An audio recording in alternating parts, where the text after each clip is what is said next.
Pemirsa, pada hakikatnya manusia sebagai makhluk sosial dalam kehidupan nyata tidak dapat hidup sendiri. Sebab, untuk memenuhi segala kebutuhan hidupnya, manusia perlu berinteraksi dan bekerja sama dengan lingkungan sosialnya. Meskipun pada dasarnya setiap orang menyadari bahwa dirinya sedang terjebak dalam situasi hubungan yang tidak sehat.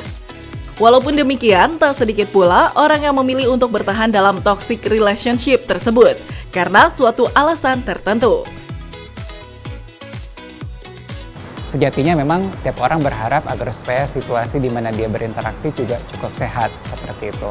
Akan tetapi mungkin tidak jarang seseorang diperhadapkan dengan situasi di mana tidak mudah untuk meninggalkan relationship yang sudah dibangun sudah cukup lama, seperti itu.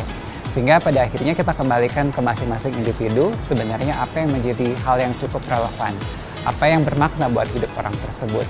Ketika misalnya dia diperhadapkan dengan relationship dengan satu hal yang lebih penting, misalnya financial, atau berkaitan dengan value-value, berkaitan dengan moral, atau berkaitan dengan masyarakat atau kultur, dan itu mungkin value-nya lebih penting daripada tadi norma atau pemahaman tentang kondisi komunikasi yang tidak sehat, mungkin seseorang bisa lebih transcendent atau melihat beyond dari situasi yang ada.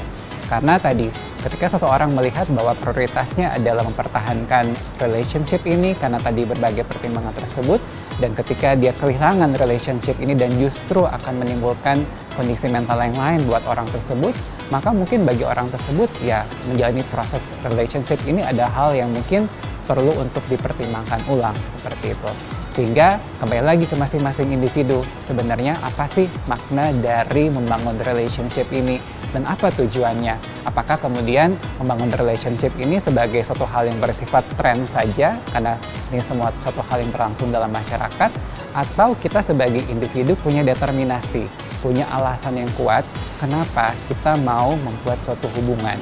Dan kita tahu bahwa dalam setiap hubungan itu ada konsekuensi-konsekuensi yang mungkin mau tidak mau kita perlu hadapi. Setiap orang memiliki pilihan dalam hidupnya, gitu ya. Jadi tadi menjalankan, mempertahankan atau tidak itu semua adalah masing-masing pilihan hidup setiap orang.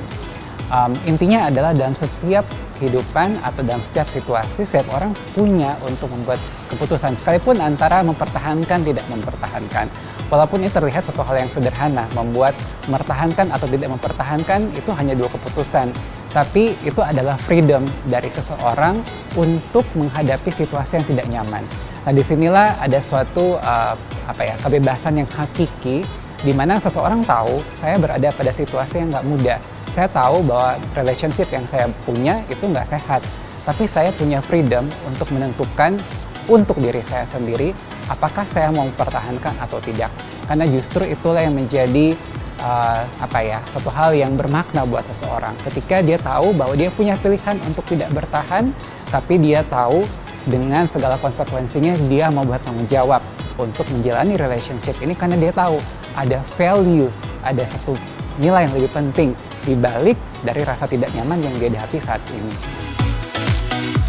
Pemirsa, jangan kemana-mana dulu ya. Hidup Sehat akan kembali sesaat lagi.